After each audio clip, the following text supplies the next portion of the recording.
Muchísimas gracias por sintonizar de nuevo su programa Conoce Más con Stephanie. El día de hoy nos encontramos con Giovanni Matos y hoy conoceremos un poco más de él. Giovanni, muchísimas gracias por darnos tu tiempo. Sabemos que tienes una agenda bastante apretada. Así es. Pero siempre hay que sacar tiempo para uno compartir, para uno conocer más y para que lo que uno diga les sirva de orientaciones a los demás. Perfecto. Y por ese camino, sabemos que ahora tienes una candidatura por vicerrector de... No, vicedecano. Vicedecano de la Facultad de Humanidades. ¿Cómo comienza esa decisión de hacer esa campaña? Eso tiene ya muchos antecedentes. Yo tengo mucho tiempo en la universidad, impartiendo docencia.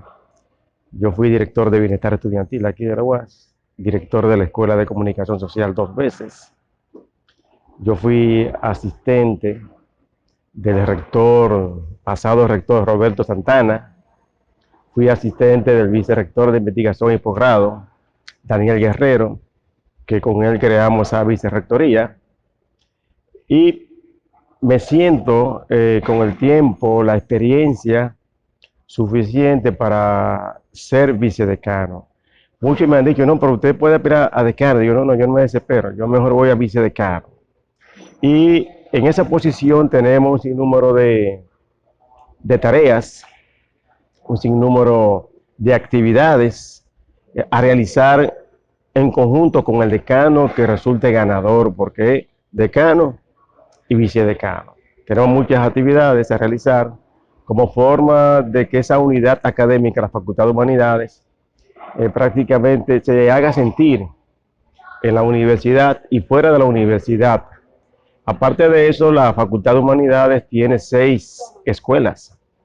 Está la Escuela de Comunicación Social, la Escuela de Idiomas, la Escuela de Historia, la Escuela de Psicología, la Escuela de Letras y la Escuela de Filosofía. Ok. Y por ese mismo camino de que ya tienes la experiencia y tienes un ojo crítico para lo que es la Escuela de Humanidades, ¿nos podrías decir cuáles para usted son esas áreas de oportunidades que podríamos encontrar, no solo aquí en la UAS, sino alrededor de todas las universidades de la República Dominicana? ¿Cuáles son esas áreas de oportunidades que para ti deberían de darse la importancia? Hay muchas. Por ejemplo, la primera es la actualización de los pensums de las carreras, que estén actualizadas, que estén a tono con lo que es el momento, la época, con la tecnología, con las TICs.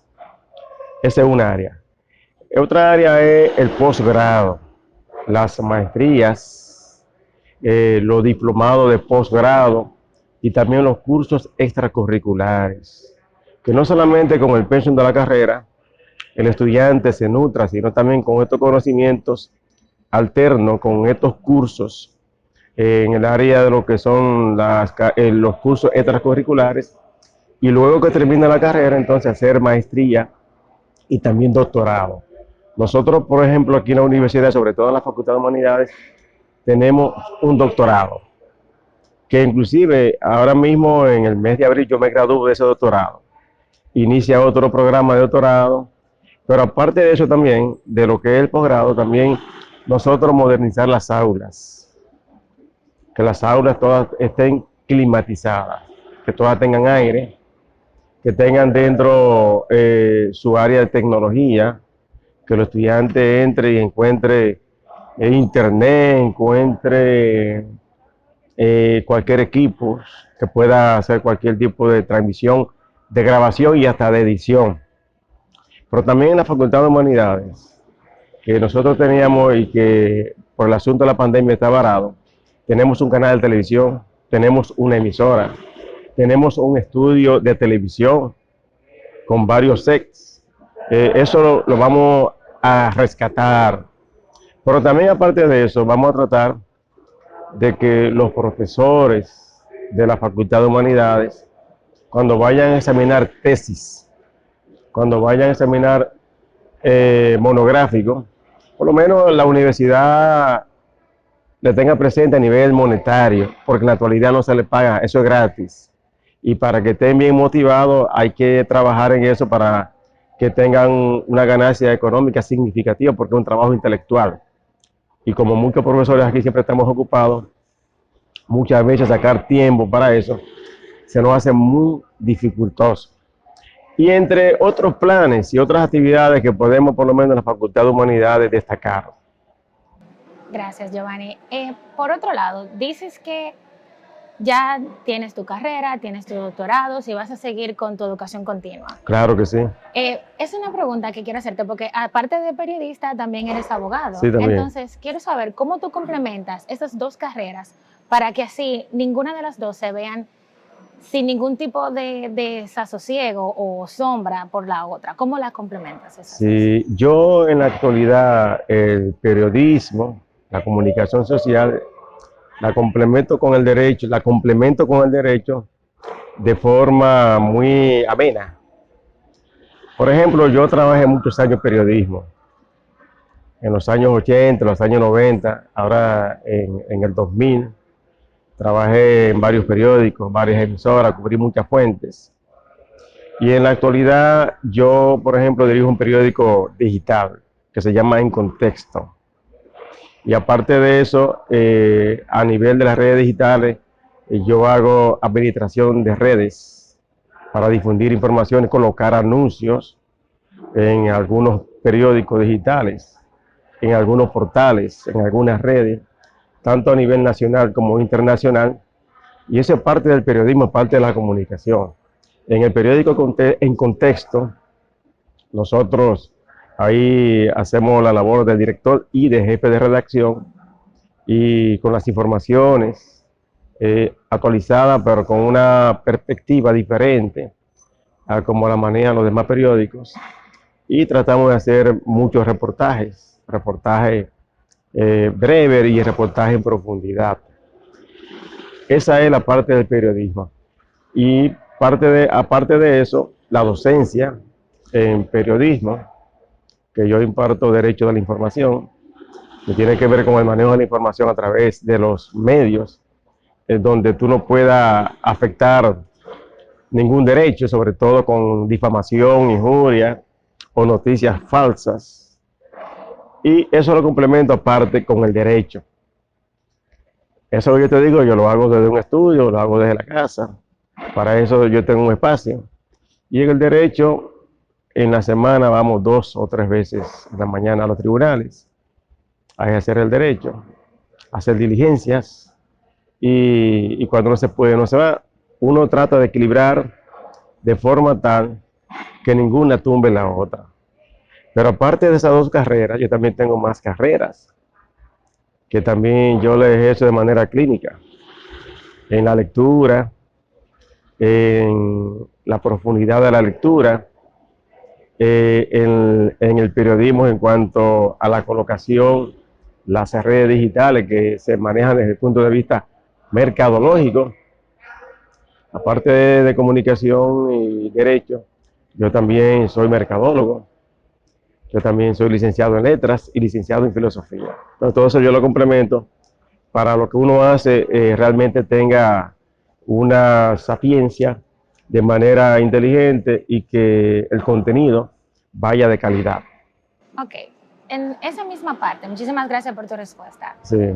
Dices que también complementas el periodismo con el derecho en esa materia de derecho de la información. Sí. Entonces, basándonos en esa trayectoria, ¿qué tú nos podrías decir que es, de tu ojo crítico también, cuál es la problemática que hoy enfrentamos con todas esas noticias que nos están presentando?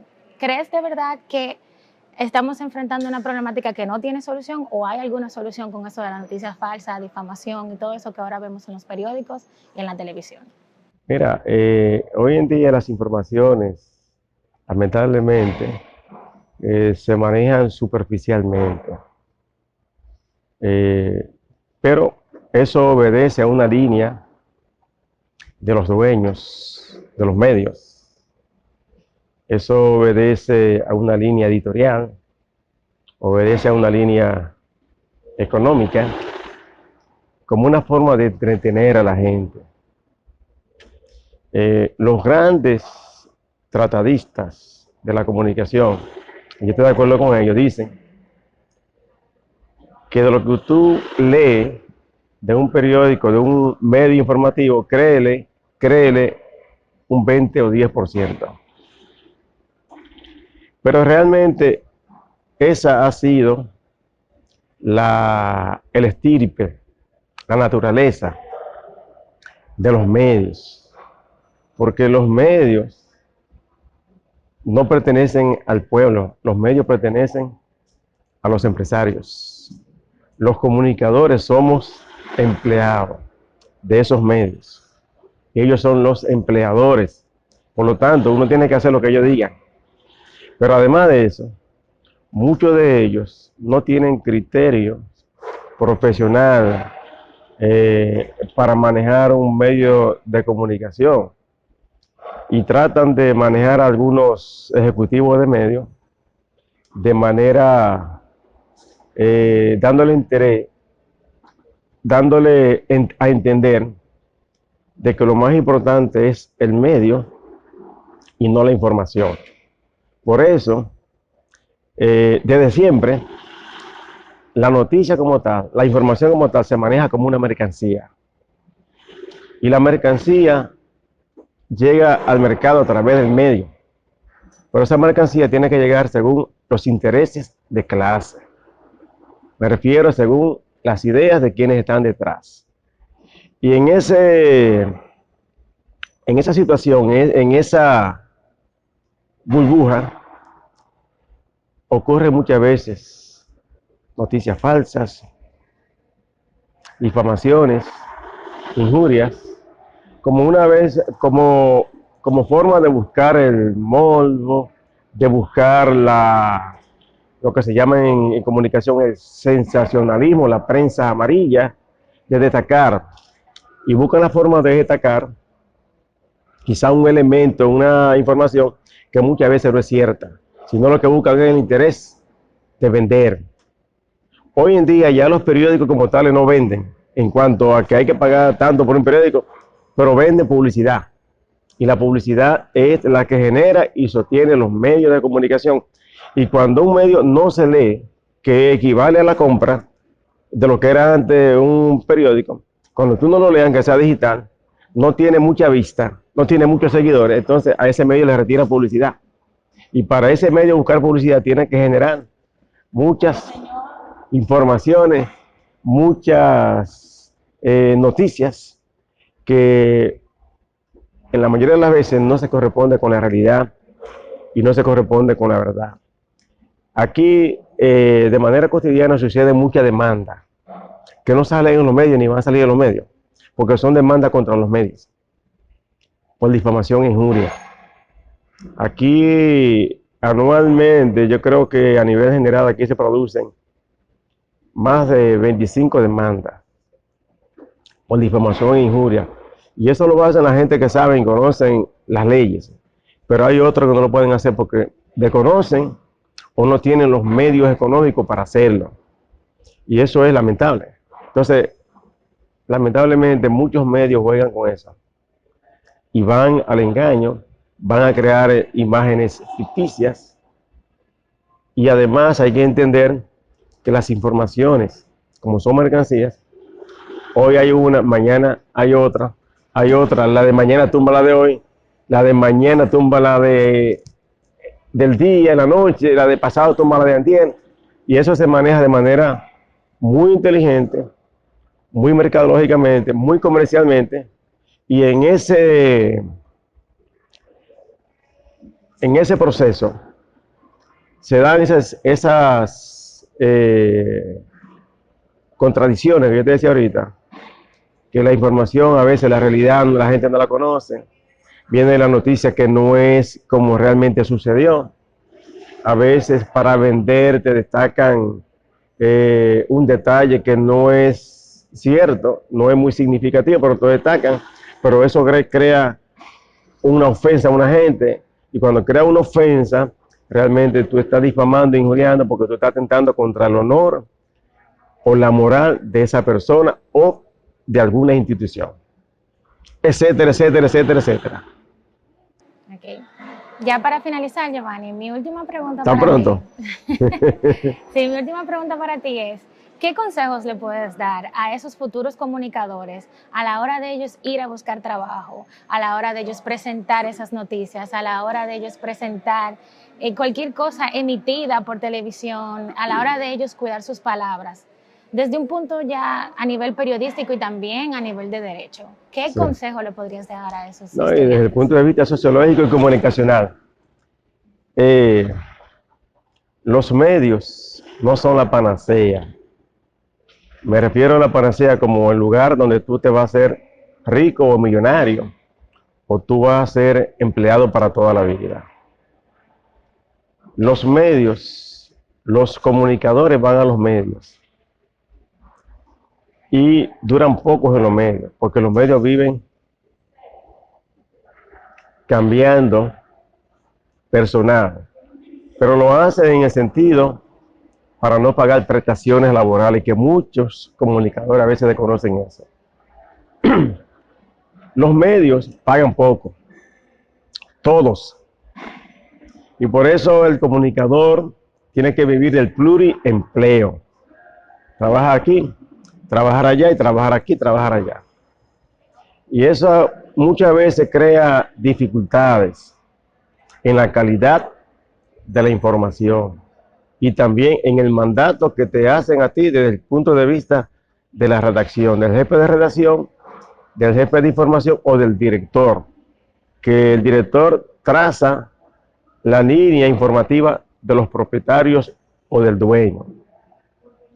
Yo pienso que el comunicador, viendo todo eso, debe trabajar siempre con pulcritud, con criterio, con seriedad, con responsabilidad, no tratar nunca de ofender a nadie a través de una información, porque cuando tú ofendes a través de un medio de comunicación, diciéndole a una gente ladrón, o diciéndole a una gente narcotraficante, o estafador, y cuando no lo es, tú quitarle esa imagen que le creaste a esa persona es muy difícil. No se paga con dinero, aunque se demande en los tribunales. En la opinión pública de la gente queda de que fulano de tal es ladrón, de que fulano de tal es delincuente. Puede ser que lo sea o puede ser que no lo sea, pero si no lo es, con más veras le afecta más en su moral. Hay personas que se han suicidado por eso. Yo conocí un profesor llamado Cadena Moquete, de aquí de la universidad, profesor mío de Derecho, que fue asistente del Procurador General de la República, Juan Hipólito Mejía. Ese procurador se llama, amigo mío, somos profesores junto a la Escuela de Derecho de aquí de la UAS, Víctor Céspedes. Ese ayudante de él, Cadena Moquete, cuando quitan a Víctor Céspedes, salió en un periódico de que Cadena Moquete había autorizado que muchos presos de Najayo fueran exonerados, se les haya dado la libertad mediante decreto presidencial. Y que supuestamente esos presos, muchos de ellos presos por narcotráfico, supuestamente habían dejado caer algunas boronitas. Puede ser que sí, puede ser que no. Pero ese señor se sintió tan afectado, que él decidió no salir jamás de su casa. Y yo le dije, pero profesor, vaya, demande, vaya a los medios, yo le puedo mandar periodistas para que usted difunda de que esa acusación no es así. Ese señor jamás salió de su casa, de manera tal que a partir de esa información que no era cierta, que salió en contra de esa persona, él duró en su casa, en la habitación, sin salir, un mes y pico, y ahí se murió sin comer, sin hacer su necesidad y todo eso ahí. Se murió porque le daba vergüenza, decía él, por la acusación que hizo una periodista a través de un medio de comunicación. No voy a, yo sé el medio, pero no voy a decir el medio. contra ese señor. Y nosotros aquí lo conocemos como un señor muy honesto y muy serio. Muy serio y muy honesto. Entonces, por eso muchas veces nosotros, los comunicadores y los futuros comunicadores, yo les exhorto que antes de emitir la información, investiguen bien. La investigación es muy importante para usted difundir una información. Y cuando usted difunde una información, siempre lo que le da origen a la información, si usted tiene prueba, guárdela. Porque usted puede ser demandado mañana o pasado mañana.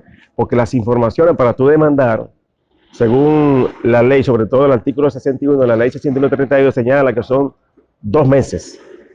Después de 2 meses, si dejaste pasar los 2 meses, ya no hay demanda.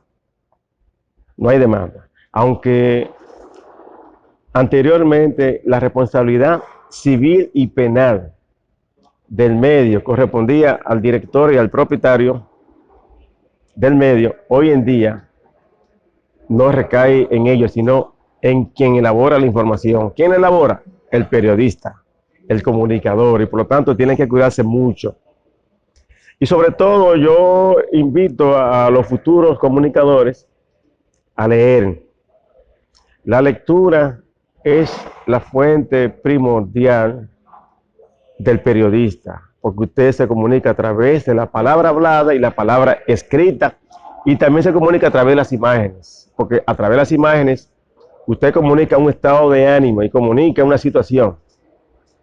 Hay que leer siempre, nunca pensar que usted tiene la verdad absoluta, porque la verdad también es relativa, se dice en filosofía. Pero la verdad relativa va a depender de cómo usted la maneje, en el momento que usted la maneje y cómo usted la difunda para que los demás conozcan la información que usted está dando. Yo pienso, ya para finalizar, que los futuros comunicadores sociales, no importa a qué se dediquen, si se dediquen al periodismo, a las relaciones públicas, a la televisión, a manejar community manager, en la que son las redes sociales, a manejar oficinas de relaciones públicas, les recomiendo siempre leer. Y leer lecturas que les sirvan de fundamento a su conocimiento, no leer de todo, leer lecturas que sean críticas y sobre todo que sepan manejar los verbos, los adjetivos, porque siempre cuando usted redacta usted tiene que crear adjetivos y crear verbos mediante lo que señala la persona en la información. Cuando usted dice, fulano de tal dijo, manifestó, fulano de tal señaló, usted está ya con un adjetivo señalizando y a la vez un verbo, para que la gente no se confunda en eso, porque cuando usted dice que habló y manifestó, pueden ser sinónimos, también hay que conocer los sinónimos, palabras sinónimas, pero buscar el sinónimo que se relacione con la información, con la noticia. ¿Para qué? Para que realmente usted exprese lo que realmente la persona quiso decir, y si es mejor en la palabra de esa persona decirlo. Y tratar siempre de mantener el progreso en su trabajo, en su mentalidad. Tratar siempre de pensar que usted no va a ser periodista para un medio, usted va a trabajar muchos medios. Después que usted trabaje en muchos medios, después usted se cansa y va a trabajar para sí solo. Usted ve que los periodistas de antes no son los de ahora. Los de ahora, después van a hacer lo que hacen los de ahora. Muchos que están en los medios, que ya no trabajan para medios, tienen su programa, tienen sus revistas, tienen sus espacios, y son los que de una manera u otra tratan de mantener la profesión, pero desde el punto de vista profesional, para ellos decir lo que realmente sienten y para decir lo que realmente es la realidad y no dejarse vapulear, manejar, controlar por lo que diga el dueño de un medio específico. Por eso, cuando usted tiene un programa, dicen, el canal no se hace responsable de las opiniones emitidas en este programa. ¿De quién es? Entonces, del propietario del espacio, no del medio general. Aunque, ya, como te dije ahorita, ya eso fue derogado de la ley, por el Tribunal Constitucional de que ya no es responsable el director ni el propietario, sino quien emite la información. Eso estaba en el artículo 30, 31, 32 hasta el 38 de la ley 6132. Ya para finalizar, leer, hay que investigar y sobre todo aprender idiomas, aprender sobre todo inglés. El inglés es la herramienta número 1 para usted seguir creciendo en otros mercados fuera de la República Dominicana. Gracias, Giovanni. Yo Suerte. estaba tomando apuntes Sí. de todos esos consejos que me estaba dando, Sí. porque yo también como futura comunicadora, Sí. también creo que esas sabias palabras que tú nos dejaste van Sí. a ser efectivas para mí Sí. y para ustedes también. Sí. Muchísimas gracias por su tiempo y a ustedes por sintonizar una vez más Conoce Más con Stephanie. Stephanie Martínez está aquí con ustedes y Giovanni Matos fue nuestro entrevistado del día de hoy. Gracias. Buenas tardes.